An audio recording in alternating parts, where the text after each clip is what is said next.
again doing another video. I wanted to do a video on all the modifications that I've done to the C7 Corvette thus far. So I've had my C7 Corvette now for almost a year exactly. Let's see, I got it at the end of May last year, so we are basically at that 1 year mark. So I figured I would do a video on all the modifications that I have done to the C7 Corvette thus far. So it's been a busy year. I've actually had quite a few modifications to the car, so let's dive right into it. So we are 1 year later. I've got, again, a 2017 Grand Sport Corvette Heritage Edition, upgraded from the C6 Corvette that I had earlier. Loved that C6, did a bunch of mods to that, and have been really enjoying the C7, that is for sure. So first modification that I did on the C7 was fixing the paint. The paint was a mess. When I got the car, it had 16,000 miles on it, and the paint was just not in good condition. I'm not sure if the person who owned it previously to me, there was one owner in Michigan. I don't know if they kept it outside or what the deal was, if they just didn't really care about taking care of the paint. But I am a little OCD about taking care of the paint, and that was definitely the first thing that I needed to get fixed. So what I did was full-on paint correction, did the clay bar, compounded the entire car, polished the car, then I put a No, I did not put GoPro. I'm holding a GoPro, but I didn't put GoPro on it. I put CarPro C-Quartz ceramic coating on the car.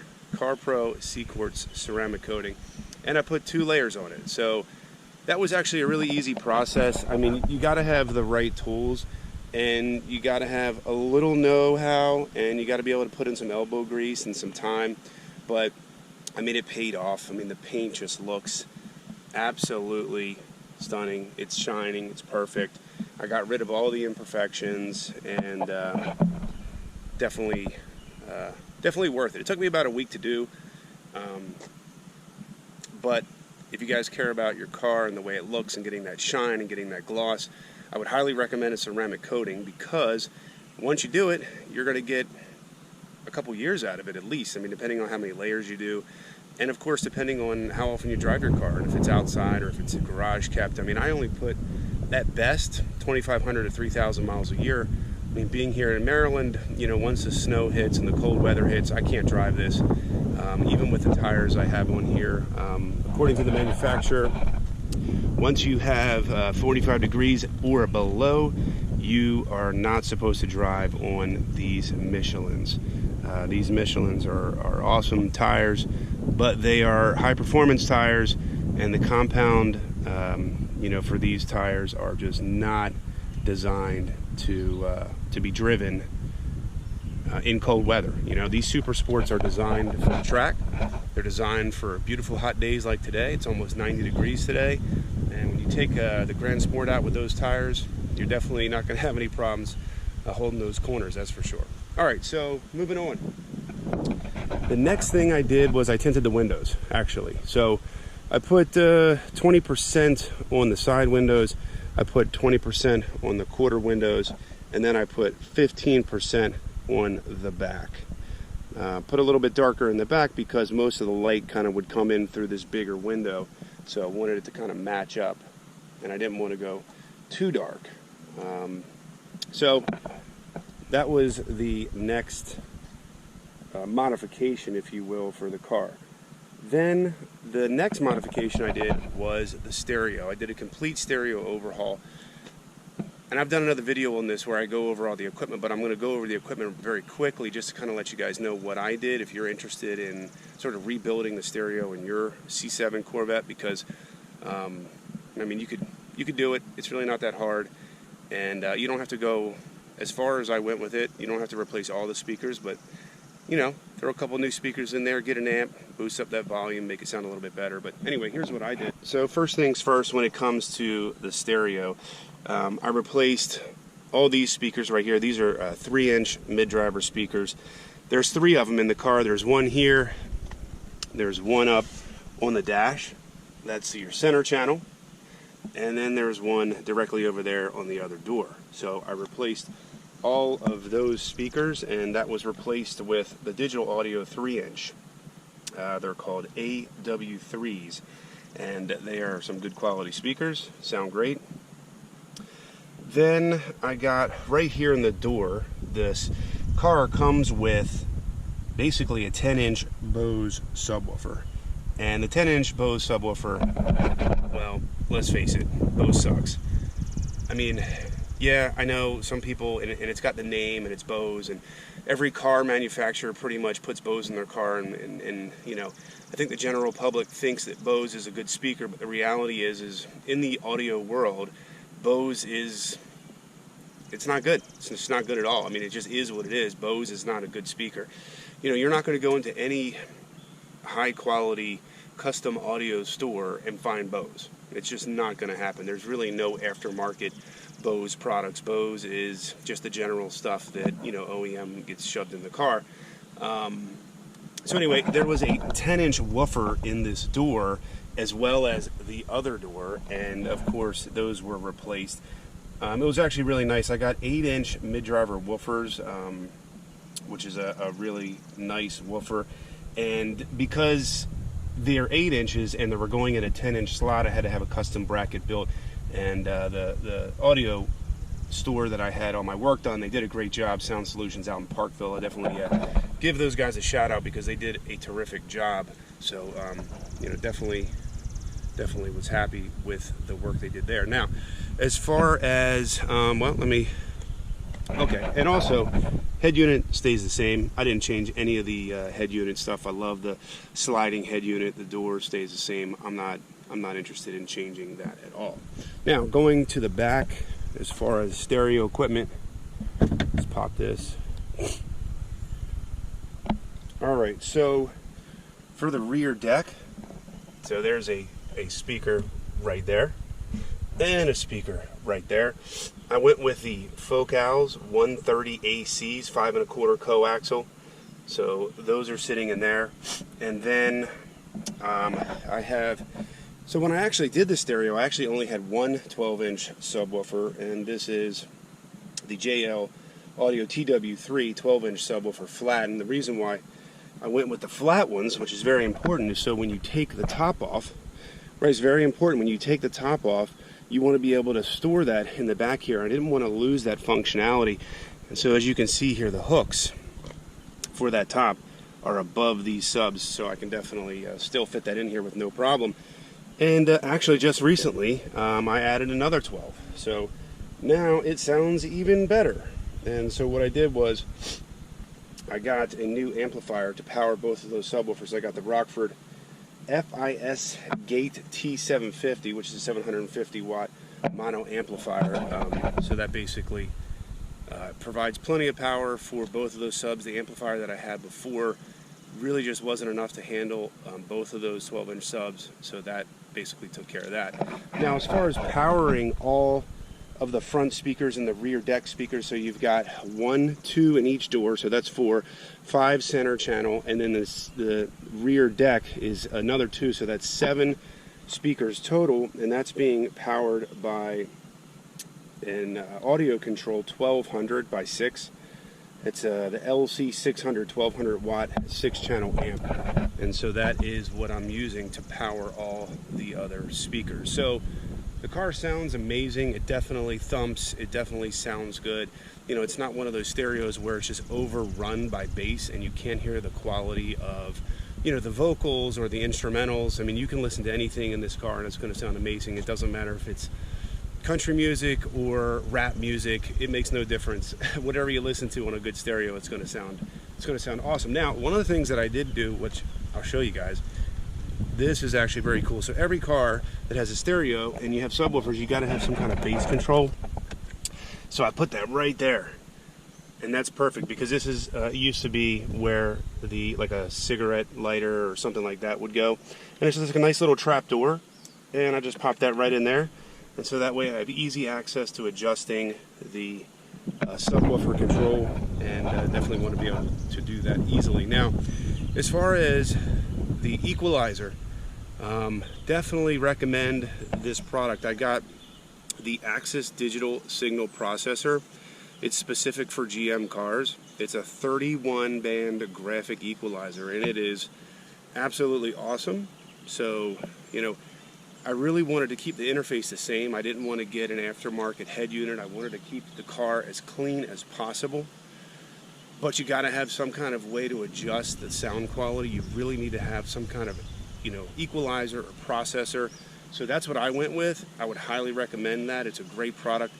There's actually an app right on your phone, and I can pull up the equalizer right on my phone. It connects to the processor via Bluetooth. I can adjust the gain, I can adjust the front speakers, I can adjust the rear speakers, I can even adjust the subwoofer outputs. Everything is all done via an app. So from a technology standpoint, making life easy.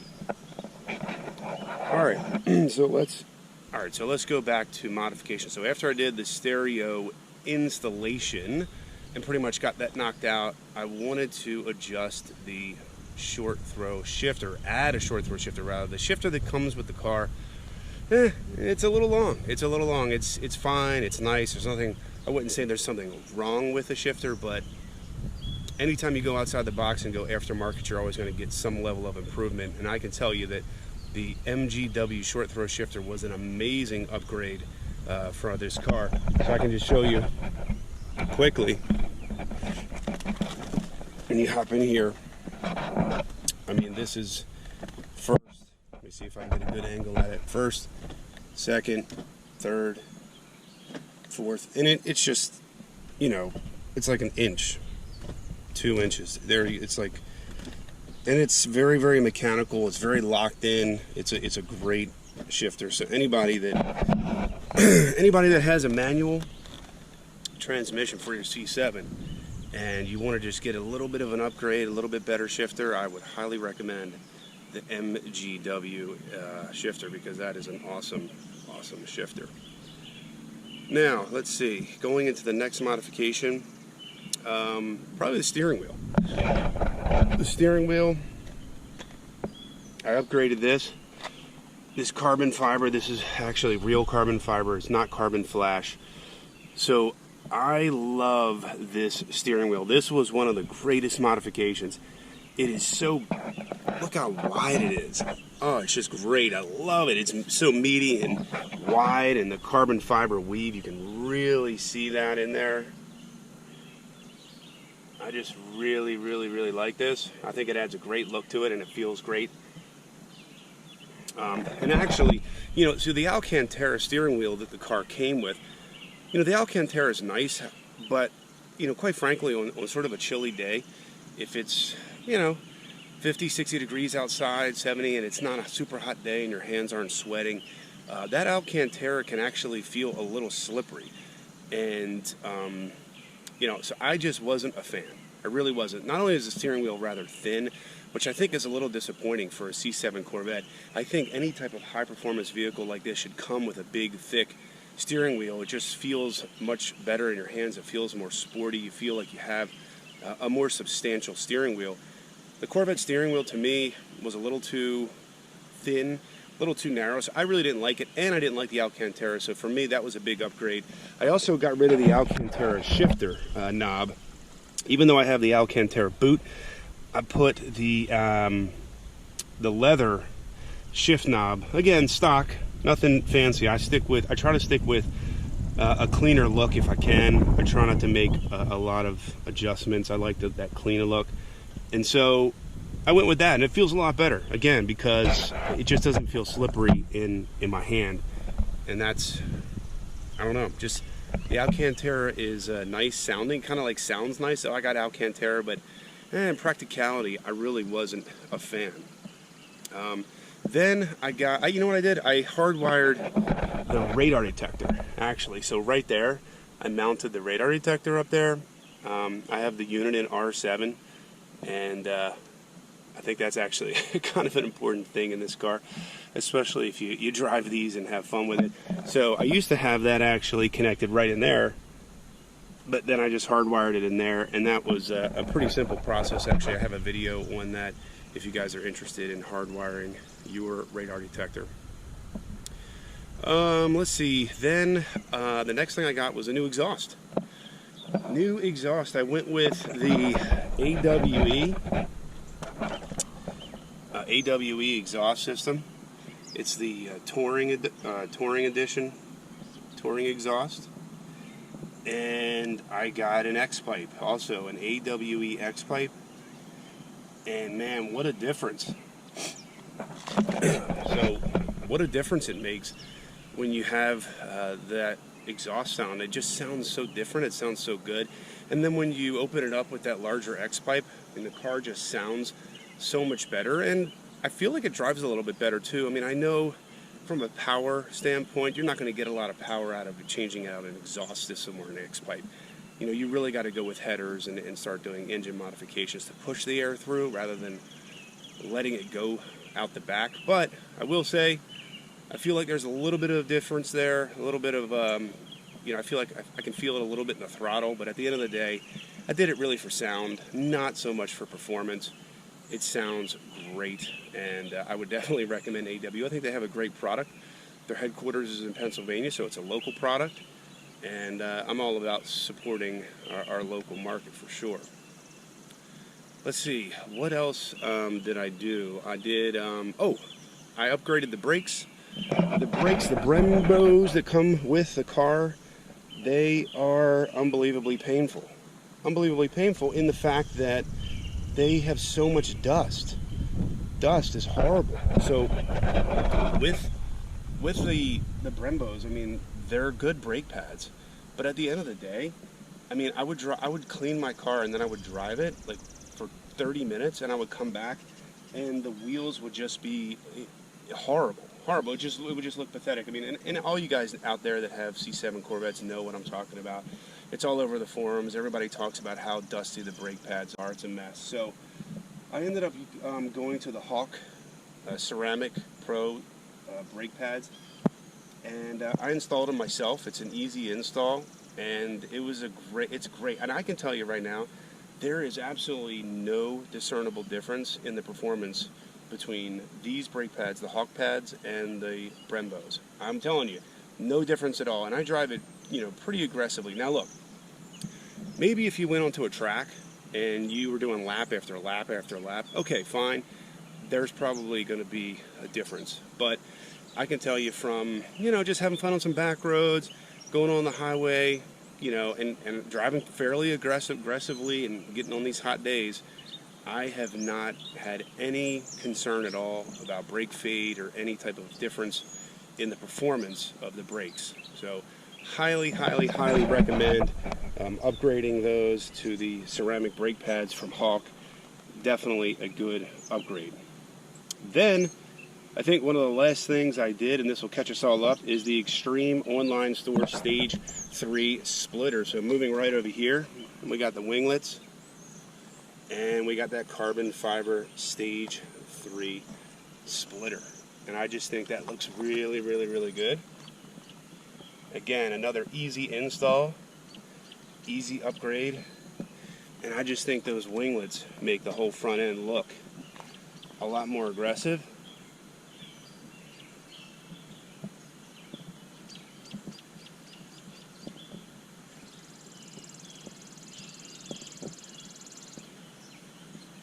Alright, so that's basically it. I really don't know if I'm going to be doing any other modifications, although I say that, and there's probably going to be something else that I get. I really don't. Oh, you know what else I actually am getting? I'm getting a new windshield next week. That's actually funny. So when I got the car, this crack, there's a crack right in it, right there. I don't know if you guys can see that, but there was a crack in the windshield. And it's getting a little bit worse. It's starting to split a little bit. It's always been right in the dead center of the windshield. It's kind of annoying. So next week I am getting a new windshield put in. But as far as any other modifications, I think that's probably it for a while. I don't think I'm going to go mess with the engine, at least anytime soon. I don't think I'm going to get a cam. I don't have any plans on doing that, although the last car, the last season, my C6, I said the same thing, and I ended up getting one. But for now, that's it. So, guys, thanks for watching, thanks for tuning in. If you guys like it, give me a thumbs up, subscribe to the channel, hit the notification bell, and I will see you guys next time.